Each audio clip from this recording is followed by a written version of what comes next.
Hello, good morning अजीज़ों। Sir Tariq Joseph आपकी खिदमत में हाज़िर है और सलाम अर्ज़ करती है। जैसा कि आप जानते हैं कि हम खुदावंद की पाक हज़ूरी में आते, खुदावंद के बेटे के पाक खून से धुलते और उसमें छुपते और खुदावंद की वर्शिप करते, खुदावंद के कलाम को पढ़ते सुनते और खुदावंद से बरकत पाते हैं। और आज फिर तो मौका है कि हम खुदावंद की पाक हज़ूरी में चलें, उसके बेटे के पाक खून से धुलकर उसमें छुपकर और खुदावंद की परस्तिश जो उसके शायान शान हो, रूह की मामूरी से मामूर होकर करें ताकि खुदावंद को पसंद आए और वो जो खुदावंद ने हमारे लिए आज हमारे गिफ्ट रखा है, हमारे लिए बरकत रखी है, वो हम उसको हासिल कर सकें। तो अजीज़ों, आइए हम दुआ करें। ऐ खुदावंद आसमानी बाप, हम सब के पैदा करने और पालने वाले खुदावंद और हमारे फिदिया देने वाले खुदा, हम आपका शुक्र, आपके नाम की तारीफ़ करते हैं क्योंकि आप ही का नाम तारीफ़ के लायक है। रहीम करीम आसमानी बाप, हम आपका शुक्र करते हैं कि आप रहम करने वाले सच्चे और ज़िंदा खुदावंद हो और हम आप खुदा सच्चे और ज़िंदा खुदा के मानने वाले हैं और आपके बेटे अपने प्यारे खुदावंद यीशु मसीह के, जिन्होंने अपनी जान सलीब पर कुर्बान करके अपना पाक बदन तुड़वा कर छलनी कराकर और अपना पाक खून बहाकर हमें अपने पाक खून से ख़रीद लिया है। और आज जब हम आपके बेटे का पाक बदन और खून, पाक बदन खाते और खून पीते हैं तो हमें नई ज़िंदगी मिलती है, अब्दी ज़िंदगी मिलती है, एवरलास्टिंग लाइफ। खुदावंद, हम आपका शुक्र करते हैं आपके इस प्यार और मोहब्बत के लिए जो आपने अपना प्यारा बेटा हमारे लिए बख्श दिया, जिसके मार खाने से हम सब ने शिफा पाई। अब आपकी मिन्नत करती हूँ कि शुरू से लेकर आखिर तक आप हमारे साथ रहना और बख्श दे, हम आपकी परस्तिश करें और आपके कलाम को पढ़े सुने और आपसे बरकत पाएँ। अब हम चाहते हैं कि आप हमें रूह की मामूरी से मामूर करें, शुरू से लेकर आखिर तक हमारी मदद करें और अपने पाक नाम को जलाल दें और इब्लीस को शिकस्त, हमारी दुआओं को सुने और कबूल करें। आपके बेटे के नाम से मांगती और पा लेती हूँ, आमीन। इस वक्त हम गीत गाएंगे जवानी के दिनों में जो खुदा को याद करते हैं।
से भी है अफजल, वो सब जन्नत के वारिस हैं, मसीह के नाम पर जो जिंदगी नाशाद करते हैं, मसीह के नाम पर जो जिंदगी नाशाद करते हैं। जवानी के दिनों में जो खुदा को याद करते हैं, मुबारक वो जवां है जो मसीह को शाद करते हैं।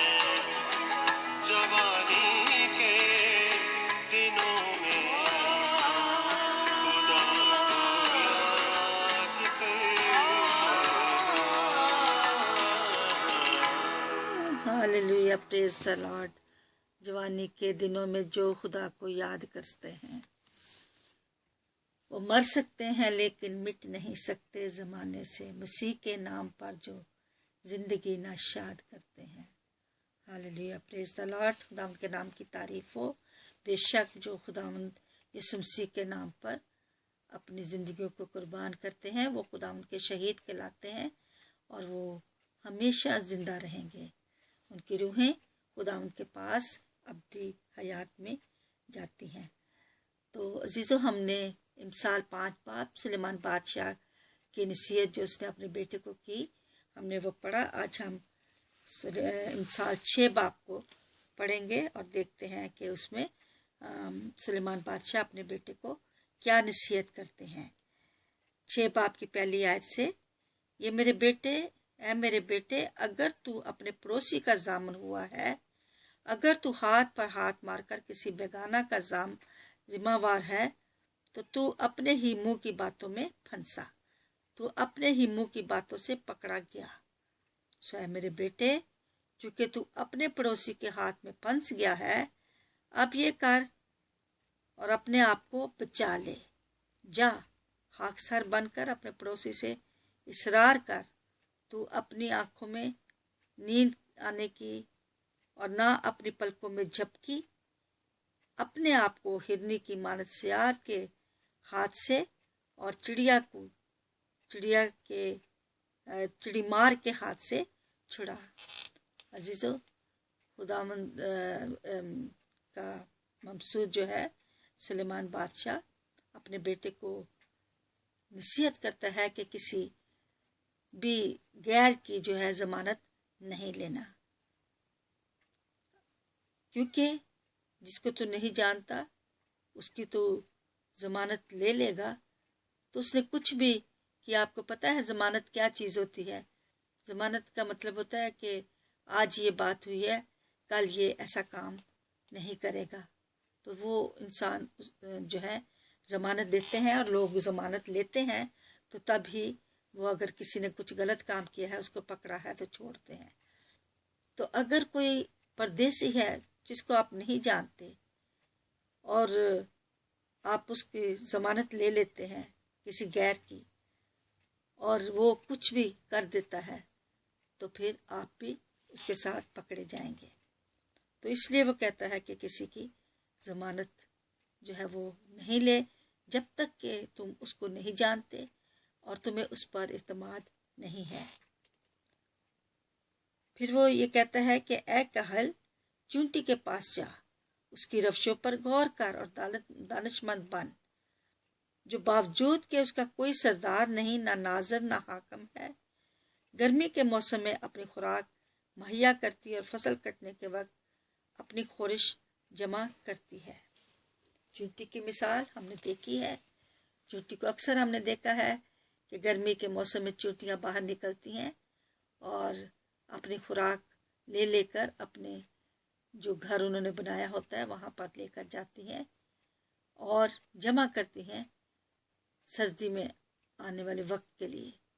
तो उसकी मिसाल देते हैं और कहते हैं कि तू अपनी नाअहली को छोड़, तू जो सुस्ती को छोड़कर अपना काम कर और अपने लिए जो है पैसा कमा, पैसा सेव कर, ताकि तेरे बुरे वक्त में काम आए। कहते ऐ काहिल, तू कब तक पड़ा रहेगा, तो नींद से कब उठेगा। थोड़ी सी नींद एक और झपकी, ज़रा पड़ा रहने को हाथ पे हाथ। जो हम जानते हैं कि जब हम सोते हैं और सुबह उठते हैं तो हमारा उठने को जी नहीं चाहता, तो हम कहते हैं कि और 5 मिनट जो है सो जाएं।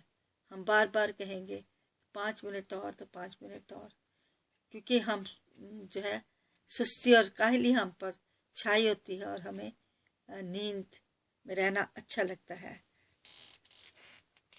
ज़रा पड़े रहने को हाथ पर हाथ, इसी तरह तेरी मुफलसी राहजन की तरह और तेरी तंग दस्ती मसल्ला आदमी की तरह आ पड़ेगी।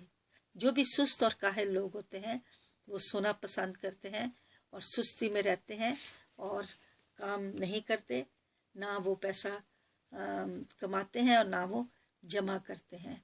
इसीलिए सुलेमान बादशाह एक चींटी की मिसाल अपने बेटे को देते हैं, और जो पैसा नहीं कमाएगा वो उसके पास पैसा होगा नहीं और वो कंगाल हो जाएगा और वो दूसरों से पैसा मांगेगा।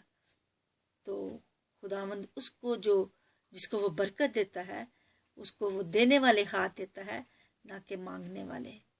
तो इसलिए उसके लिए हमें मेहनत करना ज़रूरी है, क्योंकि कलाम में लिखा है कि कंगाल जो है वो जो मेहनत नहीं करता वो दूसरों से मांगता रहता है, और वो जो है गरीब होता है और कंगाल हो जाता है और उसके पास खाने के पैसे नहीं होते और वो दूसरों से पैसे मांगकर गुजारा करता है। और कब तक कोई देता है, कोई हर वक्त नहीं देता, बल्कि कभी कभी दे देते हैं और कभी नहीं भी देते। लेकिन जब हम काम करते हैं, हम अपनी मेहनत करते हैं, हम पैसा कमाते हैं, हमारे पास खुद भी खाने को पैसा होता है, कपड़े लेने को पैसे होते हैं, और हम अगर किसी गरीब की मदद करना चाहें तो उनको भी हम खाने के लिए पैसे दे सकते हैं और कपड़े के लिए।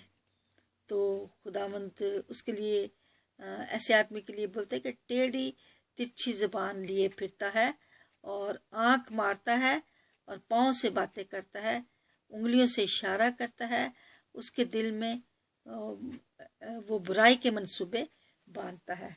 ये शरीर आदमी जो होता है, शैतान जो होता है, आदमी जिसके अंदर शैतान बसता है, उसकी पहचान है कि वो टेढ़ी तिरछी ज़बान से बातें करता है, बहुत शेखी मारता है, और होता वो इतना कुछ नहीं, जैसा कि वो शेखी मार के लोगों को बताता है कि मैं ये हूँ या मैं वो हूँ। तो उसके बताया जाता है कि वो आंख मार के बात करता है, पाँव से भी बातें करता है, उंगलियों से इशारे कर कर के बातें करता है, और अपने दिल में बुराई के मंसूबे बांधता है। वो फितना अंगेज है। उस आदमी के लिए कहा गया है कि वो फितना अंगेज है, इसलिए आफत उस पर नागहान आ पड़ेगी, वो यक लक्ष्य तोड़ दिया जाएगा और कोई चारा ना होगा। ये शरीर आदमी की पहचान है। यहाँ पर खुदा के ममसूर ने काहिल आदमी की पहचान बताई है और शरीर आदमी की पहचान बताई है, और चींटी की मिसाल दी है कि वो कितनी एक्टिव और कितनी, उसका कोई सरदार भी नहीं, फिर भी वो लाइन बनाकर चलती हैं और अपना खुराक जो है गर्मी के मौसम में जमा करती हैं, ताकि सर्दी में वो अपने घरों में आराम से रह के उसको खा सकें। तो ये आज का कलाम था। 16 तक हमने पढ़ा है। कल हम देखेंगे कि कलाम में बताया गया है कि 7 चीज़ें हैं जिनसे खुदा को नफ़रत है। तो वो क्या 7 चीज़ें हैं, कल हम पढ़ेंगे। आज के लिए इतना ही, और खुदावंद हमें अपने कलाम के पढ़े और सुने जाने के वसीला से बरकत बख्शे। आइए हम खुदावंद का शुक्र अदा करें, खुदावंद के इस पाक और मुक़द्दस कलाम के लिए जो हमारे कदमों के लिए चिराग, मर्राग के लिए रोशनी है, और खुदावंद हमें अपने कलाम की बातों पर चलना सिखाए। हम खुदावंद यीशु मसीह के पाक और जलाली नाम में मांगते हैं खुदावंद से, اور پا لیتے ہیں۔ ابھی میں خداوند کی سکھائی ہوئی دعا جو انہوں نے اپنے شاگردوں کو اور ہمیں بھی سکھائی، تو وہ بولیں گے، اے ہمارے باپ آپ جو آسمان پر ہیں، آپ کا نام پاک مانا جائے، آپ کی بادشاہی آئے، آپ کی مرضی جیسے آسمان پر پوری ہوتی ہے زمین پر بھی ہو۔ ہمارے روز کی روٹی آج ہمیں بخش دیں، جس طرح ہم قصوروں کو معاف کرتے ہیں، آپ بھی ہمارے قصور ہمیں معاف کریں، ہمیں آزمائش میں نہ پڑنے دیں بلکہ برائی سے بچائیں، کیونکہ بادشاہت، قدرت اور جلال ہمیشہ آپ کی ہو، آمین۔ Glory be to the Father, Son, the Holy Spirit, amen. As it was in the beginning, now and ever shall be, world without end, amen. O my Jesus, forgive us our sins, save us far of the hell, bring also mercy most, amen. تو عزیزو میری دعا ہے خداوند اور مجھے اور آپ سب کو اپنی پاک پناہ میں محفوظ رکھے، اور ہم دوبارہ ملیں گے نیکسٹ ویڈیو کے ساتھ۔ مثال 6 باب 16 آیت سے ہم نیکسٹ ویڈیو میں دیکھیں گے کہ سلیمان بادشاہ اپنے بیٹے کو کیا نصیحت کرتے ہیں۔